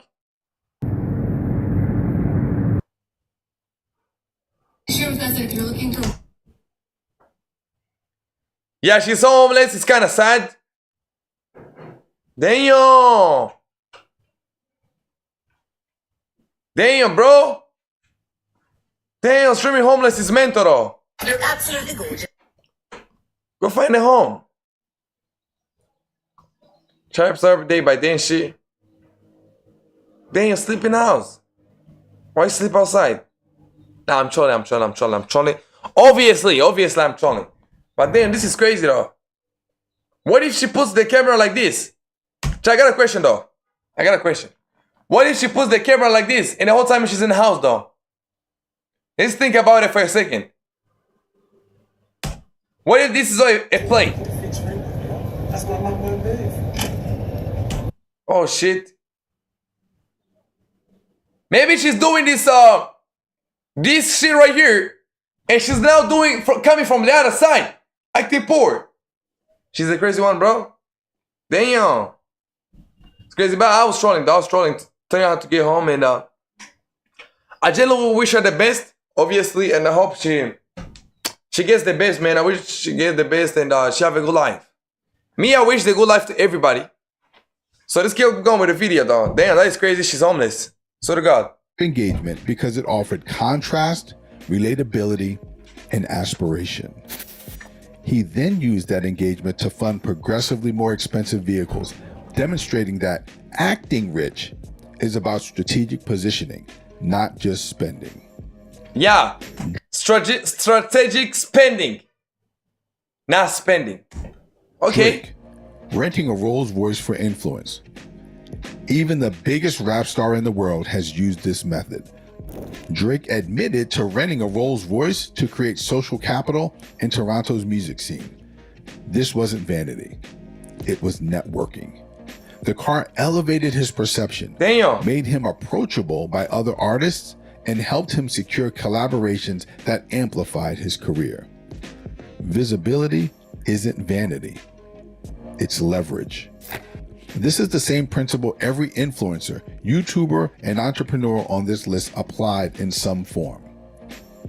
Kenny Beats. She could be rich, oh my god, she's strategic position, on God, on God. Nerd fame meets wealth glitch. Kenny Beats shows that you don't need flashy cars or rap personas to play the wealth and attention game. The producer built his empire on skill, presentation, and perceived success. Okay. Early on, he showcased his high-end studio, top-tier equipment, and collaborations with big names in hip-hop. People saw the space, the creative process, and the network, and instantly associated Kenny with expertise and credibility. His first wealth moment wasn't about personal luxury. It was about signaling authority and aspiration in music production. He turned this perception into monetization by producing hit tracks, launching online courses, and collaborating with rising artists. Every piece of content reinforced that narrative. Kenny Beats is someone worth following, learning from, and working with. The attention he generated attracted clients, fans, and partnerships, creating a feedback loop of influence and income. Now, the genius here is subtle. He leveraged skill, presentation, and strategic visibility instead of cars or flashy jewelry. Perception became the currency. Audiences trusted him, brands wanted to work with him, and his reputation grew exponentially. Brez Scales, the digital marketing prodigy. This brings us to a modern player, Brez Scales. At just 20, Brez has already turned digital marketing expertise. Yeah, I know this guy, bro. I know this guy. Into an empire. He be popping off on my FYP on TikTok. But obviously it looks like a fucking scammer though. Higher. Through his agency, Brez Marketing, he scales e-commerce brands using paid traffic strategies, earning well over $400,000 per month. Like the others, his method hinges on perception. He showcases luxury cars, high-end lifestyles, and entrepreneurial success, creating an aspirational brand that draws attention to his services. Brez didn't just buy expensive cars to look good. He used them as signals. Each post, story, and video reinforced his credibility as someone who knows how to move serious money. His approach mirrors the influencer glitch. Demonstrate wealth, real or leveraged, attract attention, monetize audience trust, reinvest for bigger visibility. And because digital marketing allows rapid scaling, the feedback loop accelerates faster than any YouTube or music strategy could. Now, why does this method work? Because humans respond to perception. We're wired to notice signals of status and success. Wealth, flashy cars, designer clothing, generous giveaways, they all communicate competence, power, and desirability. When people perceive you as successful, they want to interact with you, learn from you, invest with you, or follow your work. Yeah, let's go. The term fake it till you make it doesn't mean lying. It means signaling potential success while you build the foundation. Each display of wealth or competence is a calculated risk designed to attract attention and validate your brand. Facts. So, how do you actually do this yourself? First off, you've got to be good at making content. I don't just mean throwing up random clips on YouTube or TikTok. You need stuff that's engaging, polished, and feels like it belongs on people's screens. Whether it's music, videos, or even posts, people are naturally drawn to skill and presentation. And the better your content looks and feels, the more people will stop scrolling and pay attention. But skill alone isn't enough. Damn. You've also got to be willing to take big... Chat, this video is a gym. There's no way. This video only got 29K. There's no fucking way, bro. This video is a gym. It's crazy. Damn. Risks. Maybe that's renting a luxury car.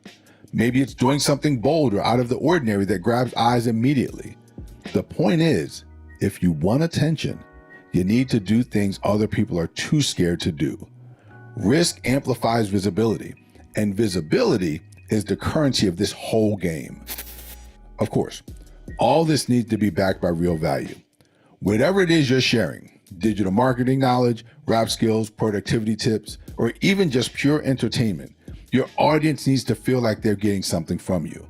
That credibility makes people trust you, follow you, and eventually invest in what you're doing. Now here's the sweet spot. Perception is everything. Strategic purchases, visuals, the way you present yourself, even who you collaborate with, it all matters. You're not doing this just to show off. You're building visibility and credibility.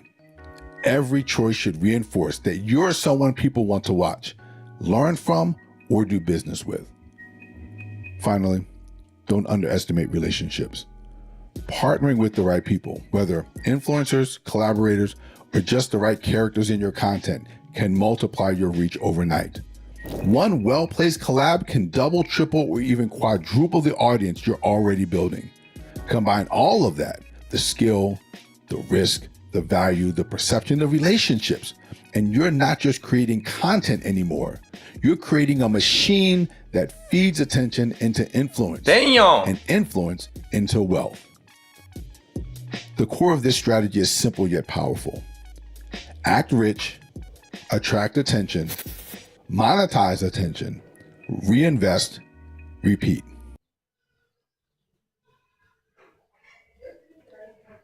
Yeah, let me hope you guys got your notes. And I think that was it for today though.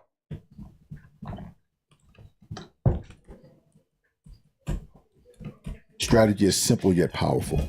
Yeah, that was a really good video though. That is a really good video. And it looks like we are done with 1 hour 15 minutes. Yo, chat, you guys any other clip you want me to react to or what? But today's videos were cool, and if somebody can help this homeless girl right here, that would be really amazing. I don't know if she's true about it, because she doesn't even ever show you her face. I never seen her face, not even once. Damn. Damn. Why are you homeless and eating KFC? Chat, that is sus, right? Why everybody hates nice daily? People streaming is impossible 2025? Hey yo, chat, I think streaming is impossible right now or what? Do you think we should give up? And go find work, Streamers are getting paid more than NBA players. Cap. That's not how it works, my G. Top streamers. And top streamers are how many? Like 20, 25 or something like that? Anybody below that is fucked up. We are dead. That is, if you're looking at superstars like iShowSpeed, Kai Cenat, and Aiden Ross. Yo. But many people don't want to accept the reality that becoming a successful streamer in 2025 is one of the hardest things on God. May just be impossible. But somebody was hell-bent on... Yeah, basically, they say the same thing in NBA, but people still make it. Yeah, they can say it's impossible, but at the end of the day, still possible though. I'm proving that wrong. It's still possible. The former world record holder for most subscribers in the world tried starting a new secret channel and came across some shocking results. Can I start a new Twitch channel and become successful again? Or was it all luck the first time? That's the question I wanted to find out. The hugely successful streamer Ludwig discovered just how painful it is to get your first viewer on Twitch. And even after you build an audience, there are multiple stumbling blocks. The streamer Soluminati has delivered some pretty harsh truths about the current state of streaming himself. Bro, Twitch is changing. A lot of y'all that's at the top, I say y'all at the top of the pyramid. Y'all probably don't see what I see when you tap out and then you get a chance to look at what's taking place. The original beauty of streaming was that it was a level playing field. With just a computer or even a phone, you could become the next Aiden Ross. But once you really break down what's happening now, it's become incredibly clear that this ship has well and truly sailed. The streamers we know and love today are all incredibly talented, and it would be foolish to assume that just anyone could maintain an audience's attention for hours upon hours on a daily basis. At the same time, they did gain a lot of momentum from the wave of popularity streaming has experienced in the past 5 years. And Ludwig is a perfect example. He's a funny guy, But he also started during the early years of streaming when it was really developing in 2018 and benefited from the intense popularity streaming received during the pandemic. But just how much luck and talent played into his success is something he often gets asked about by his fans. You see, after Streamer Games, I met a bunch of subscribers, and you guys were asking me some random questions, including questions about live streaming. And somebody asked me, Ludwig, could you do it all over again? If you had to start a Twitch channel from the ground up, could you become a successful streamer once again? To which I said, of course, I'm good at talking to chat. Then they brought up a good point. I wouldn't have a chat to talk to. The sad reality is that there are many streams where simply nobody is watching, and this leads to a simple catch-22 situation. You need viewers to get popular, but you also need to be popular to get viewers. But Ludwig figured that it should make sense that if he generated millions of subs before, he should be able to do it all over again. Now, not wanting to be the expert live streamer who doesn't know the answer to a question, I said, well, I would just talk as if there was a chat there. But can I actually do that? I can basically go live with any title at all, and a few thousand people are guaranteed to show up. So can I actually live stream with no chat? Or better yet, can I start a new Twitch channel and become successful again? Or was it all luck the first time? Ludwig opened a new account called Retired Athlete 31 and started streaming in the Just Chatting category, which is the most popular section of Twitch. Only problem was, he was just chatting to himself. This is my chat. Now, normally, on my actual Twitch chat, there are always people there, typing constantly throughout the day. This Twitch chat has no reason to have anybody. Same like mine. 0 people follow this Twitch channel. 0 people know it. Same like mine, bro. So I'm hoping we can get some people in here. I don't know how long it'll. Same like fucking mine. Not just clear mine, but there's nobody spamming shit. It's crazy. I don't know if anyone will even come in the first place, but I'm hoping I can get somebody in here. When Ludwig started streaming in 2018, Twitch had about 3.4 million unique broadcasters on average per month. By 2025, this figure was now 7.1 million. So he was now faced with... By 2021, that's how they speak. 8.46 M's is crazy. Double the competition. Boom! What is up? What is up, y'all? How we doing today? Chat. Chat, what is up? Welcome back to the stream. What's my goal today? My goal is 1 follower. I like that. Okay. That's an achievable goal. All right. When that shit is complete, I'm a happy man. All right. Well, I'm just going to keep chat up on the side here. And I don't know. I guess let's just start doing some stuff today. So first thing I wanted to do is I wanted to bang through my daily games. All right. After a few minutes, Ludwig got what he thought was his first follower. Oh my god! I got my first follower! Okay, wait, are you a bot? Are you a real human? Newbie Twitch girly loves cosplays. Follow for future streams, and you have an OnlyFans. Why do I get the feeling that you are botting to follow a bunch of new accounts so that pathetic streamers like me click to see who you are? Twitch, like many other online platforms, has its issues with bots. The company recently cracked down on botting and noticed that on some accounts, 5 to 22% of the audience was completely fake. Damn. But while staring at a blank screen, Ludwig sympathized with the people who did this. I get why people view bot. What the f are you supposed to do on Twitch if you don't view bot? You're just stuck in damned hell waiting for one person to drag you out of it. I get it though. I understand why someone would want to view bot. I'm not condoning it. But if you view bot, you'll have real people in there because you just appear higher in the category. The rich get richer. Because of the way the algorithm works, streamers are almost that is true. Incentivized to view bot. So new streamers might think that they have no option than to pay $20 to view bot 50 live stream viewers, and also run the risk of being banned because this is against terms of service. RiceGum was famously banned for this nearly a decade ago. Ludwig soon realized that the just chatting was too broad of a category and he needed to go more niche. He also followed his stream on his other account to bump up the numbers. Well, it's been a little under half an hour. We hit our follower goal, but nobody has chatted yet. I'm realizing, however, even though just chatting is the largest... I didn't want to see how this guy is going through. What I've been going through for the last 2 years, bro. I just want to see. Category, it is probably the hardest to grow in. So I think just chatting's too big of a. I love the way he's experiencing, like, he's doing like a little camping. Or see how small streamers like we feel or how we live type shit. I'm glad he's doing it. On God. Category. So let me switch my approach. How about I play peak? This tactic of branching into games failed, so Ludwig was faced with a very common tactic people use to get attention on the internet. Right before the hour mark, he went for a thirst trap. What brings viewers? Oh, what if I thirst trap? So in the thumbnail, I'm hotter. Okay. Yeah, my boy be in the gym. Yeah, my boy be in the gym. It's like me. A white tank top. Because people are going to see it in the thumbnail and they're going to go, damn, that dude does look like a retired athlete.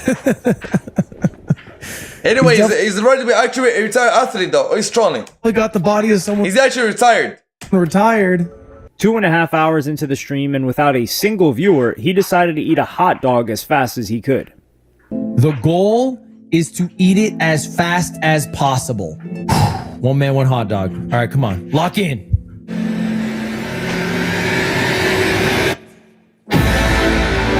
Damn.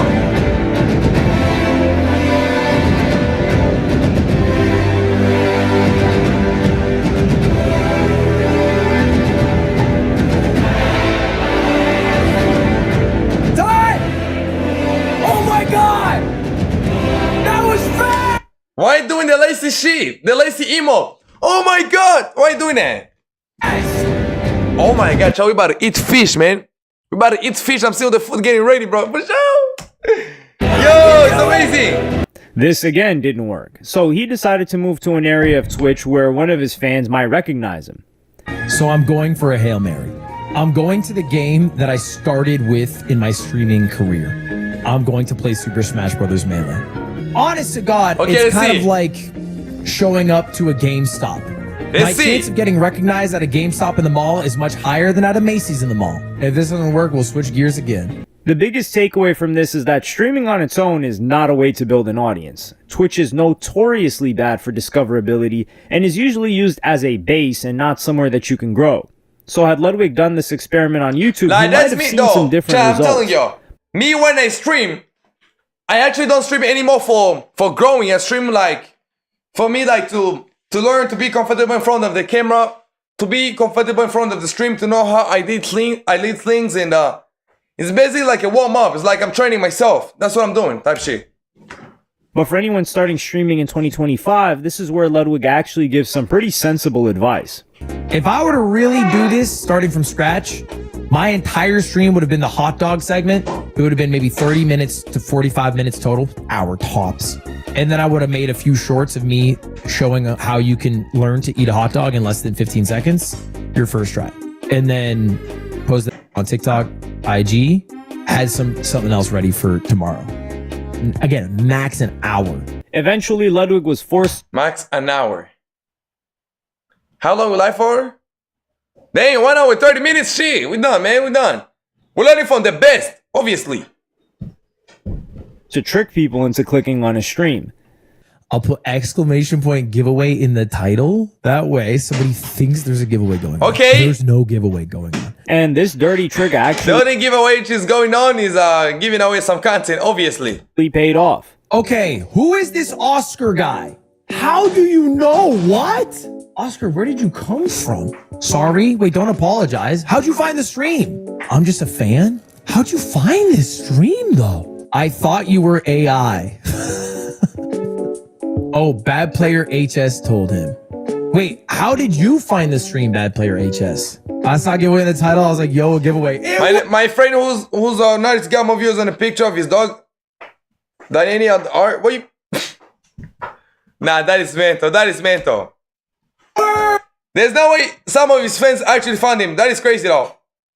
That happened to me. When one guy on YouTube actually found on me, bro. It was mental. I swear to God. You find the stream, Bad Player HS. I saw giveaway in the title. I was like, yo, a giveaway. It worked. Okay, I'm gonna tell you guys. I've been live for the past 5 hours. It turns out this shit is not easy at all. It's not In easy fact, though. There's nothing which is worth it in this world which you gonna get easy, bro. None. Is very difficult, and nobody clicks streams with 0 viewers or 1 viewer. This experiment provided a good insight into just how saturated streaming is, but even if a new streamer did manage to overcome this hurdle and build up an audience, there are a number of other obstacles in the way. And this is only the beginning of what streamers in 2025 are up against. Why is streaming harder?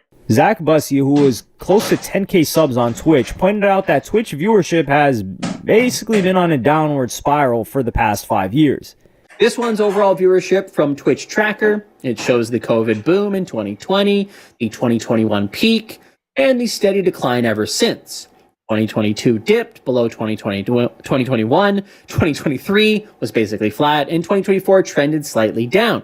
Now that we're in 2025, viewership is at its lowest that it's been in years. Damn. That's brutal. And it was not just the pandemic that generated this downfall. Nightinator, who has over 60,000 subs on Twitch, pointed out that after the pandemic, we experienced the cost of living crisis, which also destroyed many people's dreams of becoming a full-time streamer. Okay. A lot of streaming is crowdfunded, meaning that we get our income from people subscribing and tipping. But in this economic climate, unfortunately, people just don't have that money. And whilst there are other ways to diversify, such as getting sponsorships and brand deals, those are normally few and far between. And they're normally reserved for people who have quite a big audience. If you're So wait, when it's getting harder, that means somebody who's gonna make it, he gonna exploit. He gonna benefit harder too, you know what I'm saying? The harder it is, the harder you're gonna benefit, right? Let me hope it's the same shit. Don't tell me you're gonna struggle the hardest and you're gonna be paid the least. That'll be mental. Cost of living suddenly went up. One of the first things that you would do is cut off non-essential spending, and supporting your favorite streamer sadly fits neatly into this category. You also need to keep in mind that anything a streamer earns from Twitch is revenue and not profit. Streamers starting off on average will spend about $400 on equipment, not considering the PC, and small streamers earn anywhere from $50 to $1,500 a month. So it might be a couple of months before people even break even on the cost, and that's assuming they grow. The popular streamer Snowcone also broke down how, despite receiving quite a lot of money from Twitch, she was actually losing money. Y'all know how expensive it is to keep up with content creation? You can get a 10K check from Twitch. What the is a 10K check? Spend 5K on trips to travel, $500 on setup, $2,000 on your rent, $200 on Wi-Fi, $200 on IRL toolkit. You gotta pay the clippers, pay your YouTube. So this clip went viral because she's obviously poor with managing her money and is an extreme example of some of the costs that comes with streaming. But even getting into the Twitch partner program by itself was a huge obstacle, and the percentage of users that get into the program is shockingly low. Looking at Twitch tracker data, there are 6.4 million channels streaming on Twitch every single month, and only 45,000 of those channels are partnered. That puts the percentage of partnered folks making a pretty decent income at only 0.7% of live streamers on the entirety of Twitch. And I would imagine YouTube might be in a similar ballpark. YouTube is difficult to make a like-for-like comparison because it's not exclusively streamers. And there are users that are we need to learn, bro. We need to learn. We need to learn how to break this shit. I'm telling y'all. Simultaneously YouTubers and streamers, but there's still only a small percentage making real money. Less than 6% of channels are in their partner program, and 90% of channels are under 10,000 subs. A YouTuber pointed out that streaming in 2025 is having a, quote, after the gold rush moment. And this happens in all industries. It's happening crypto, cars, Airbnb, etc., where there is a rush to get into this gold mine of a world. Trust me, I've had people proposition me to come and set up their streams, and I've thrown up like stupid amounts of money in order for them to sign up, and they've literally just said yes. But this stuff that they are doing is not sustainable, and just like every other bubble before it, .com, real estate, whatever the case may be, it will burst. In November of 2024, Twitch experience was known as the Twitch apocalypse, where multiple advertisers realized just how fruitless it was to advertise on Twitch. According to a marketing expert and someone that's worked in esports and streaming for many years, Devin Nash, Twitch is considered a niche product or experimental budget. Most agencies don't know if Twitch ads work or not, so they assign a small percentage of their budget to see. The rest of their budget goes to tried and true market leaders like AdSense and Meta.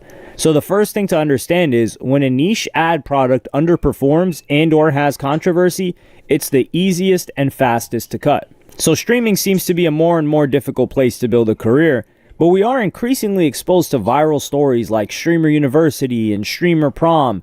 And while these events might have inspired people to start streaming, they are actually a part of the problem. Streaming used to be synonymous. Why is even a problem though? With gaming. And a matter of fact, you used to get banned if you weren't gaming on Twitch.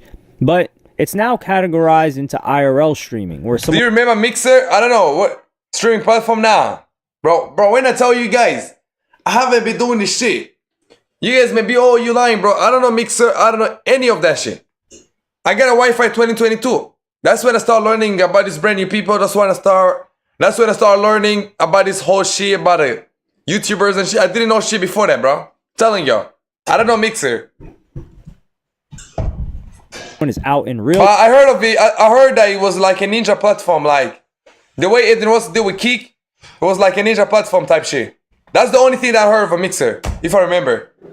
Life and desktop streaming, where someone is in front of a computer. IRL streaming has been around since the early days of the internet, but has only really become mainstream in the 2020s with people like Aiden Ross, Kai Cenat, and iShowSpeed popularizing. How you gonna say those people? Don't say Ice Poseidon. What's wrong? Mixer was a Microsoft streaming platform. It was on Xbox. You just click, go live from Xbox. Oh, okay. Okay. Damn, I didn't know that. This type of content, with Kai Cenat doing less of in-public things as compared to an iShowSpeed.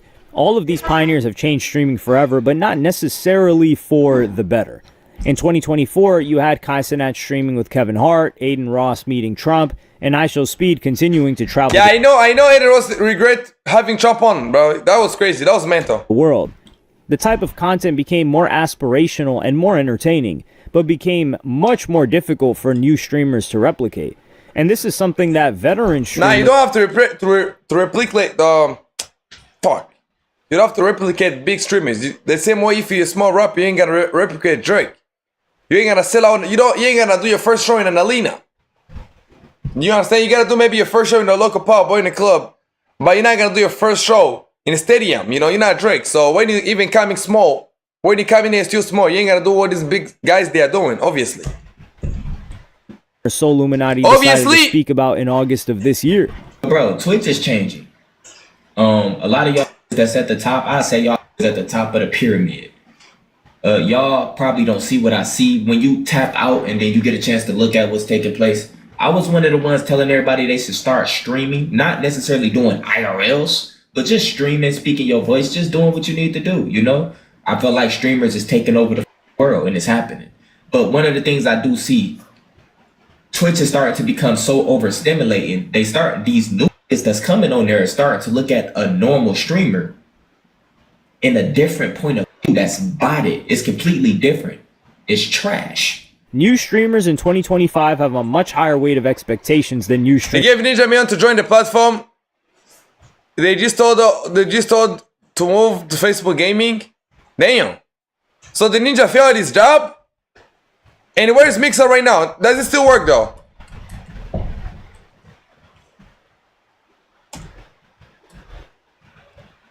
Chat, does it still work though? What is it right now? Oh, shut down 2020. They were like, shit, we ain't doing this shit for long. Okay. Streamers, and even 2020, IRL streaming is much more expensive than desktop streaming. But IRL... What's crazy, no one wanted anything to do with Facebook because that's all real names, not usernames. Yeah, for sure. For sure. For sure.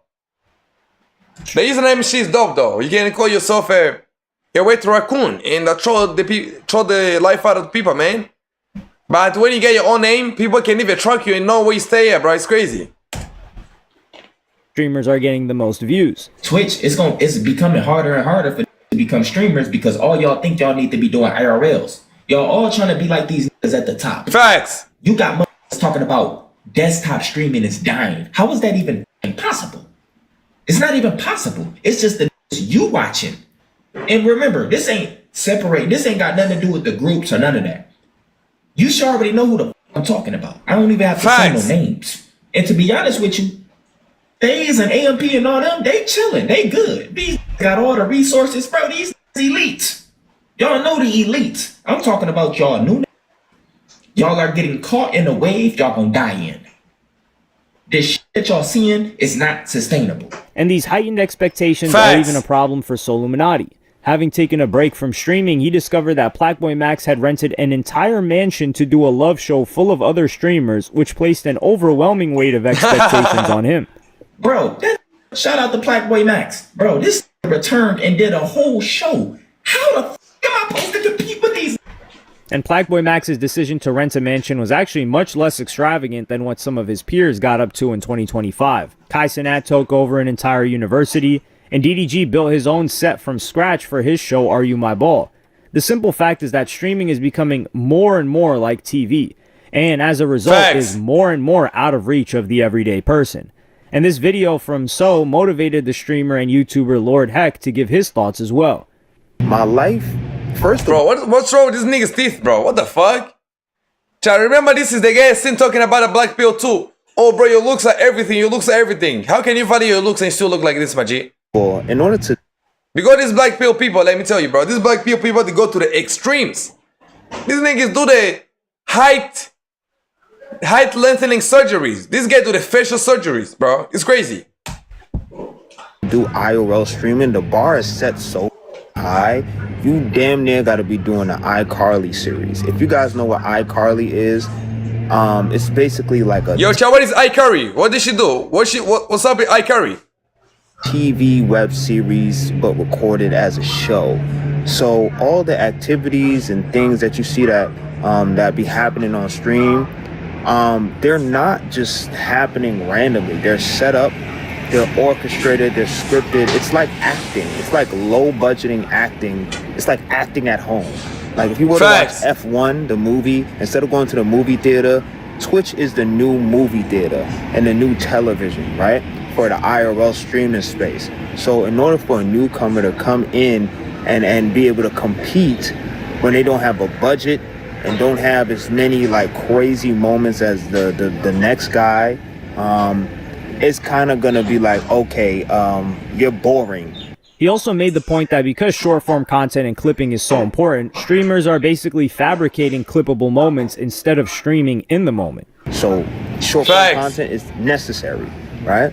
But the line that we need to draw is like, people are gonna be so desperate to make a clip farm moment that nothing's gonna be authentic anymore, right? Everything is just gonna look like it's for a clip instead of you being present for the stream, right?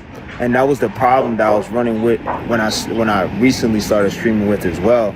And even though it's not that much of a problem, like making organic or just streaming without thinking about a moment and just being present in it is like, it's damn near like impossible to do. And we're also seeing something similar that's happened to podcasting, where people from other industries are trying to get involved.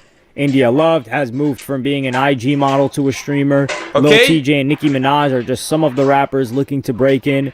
The NBA player Kyrie Irving is also trying to make a name in this field, but he has been someone that's been tapped into it for quite a while. And all of these people have much bigger resources and probably much more interesting lives than people starting out. There's a lot of celebrities that don't need to be streaming, bro, right? And I feel like IRL streaming, it has turned into one of them spaces where you can just get a quick dollar, you know what I'm saying?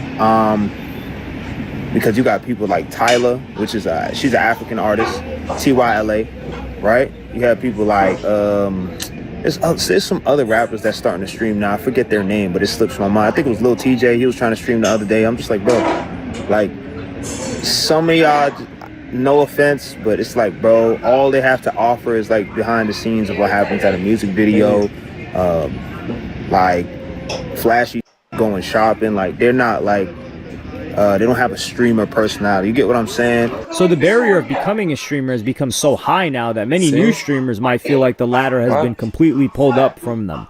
The only hope for them now is that someone like an Aiden Ross or Kai Cenat co-signs them, and they can build a new audience from that endorsement. Yeah, that's the only way. That's when Like the hardest way. You need this kind of cosines though.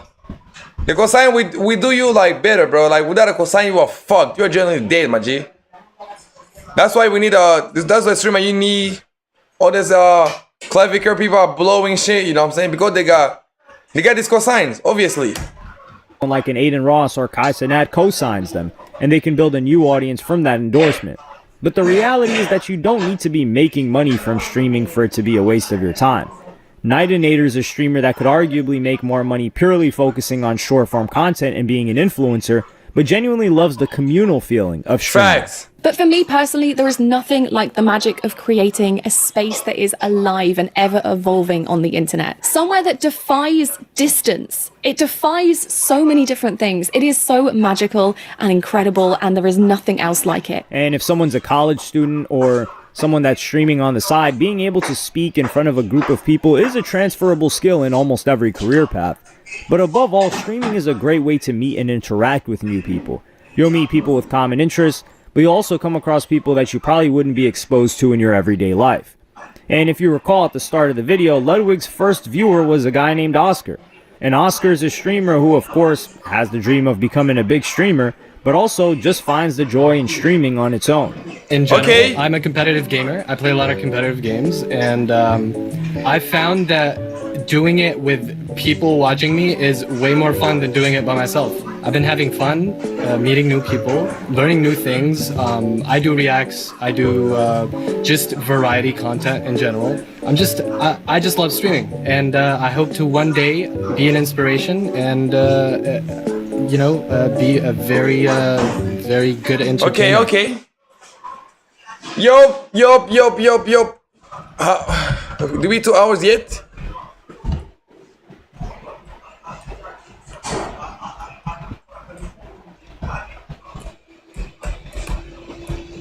God damn, bro. Yo, we are close to hitting 2 hours right now. So that was really dope, though. I swear to God, that was really dope. I guess I gotta head off type shit, you know what I'm saying? I guess I gotta head off. So I pull up tomorrow. Tomorrow we react to NF. Make sure everybody pull up.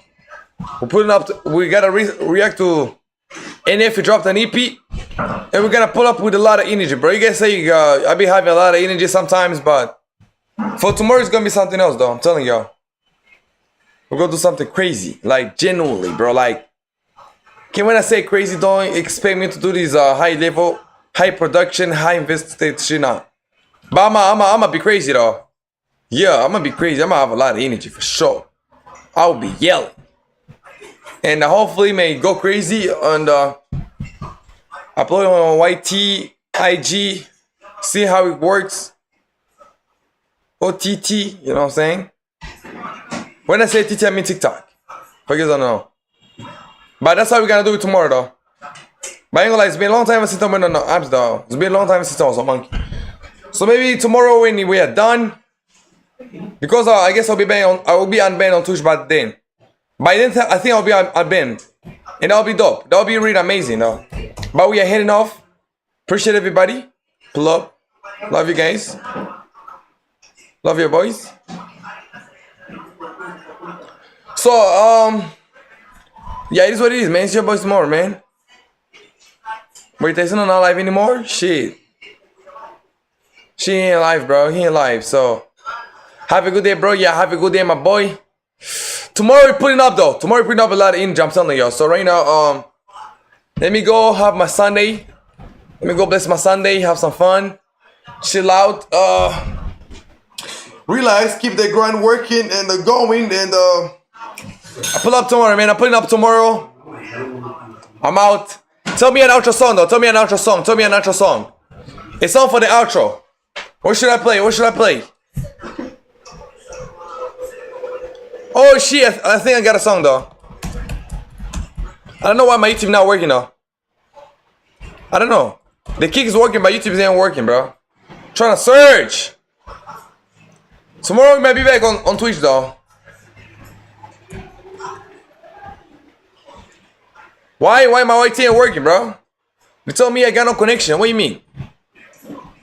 And still my OBS is still working though. My OBS, the connection is fine. Like we literally dropped 0 frames. So How does when I try now?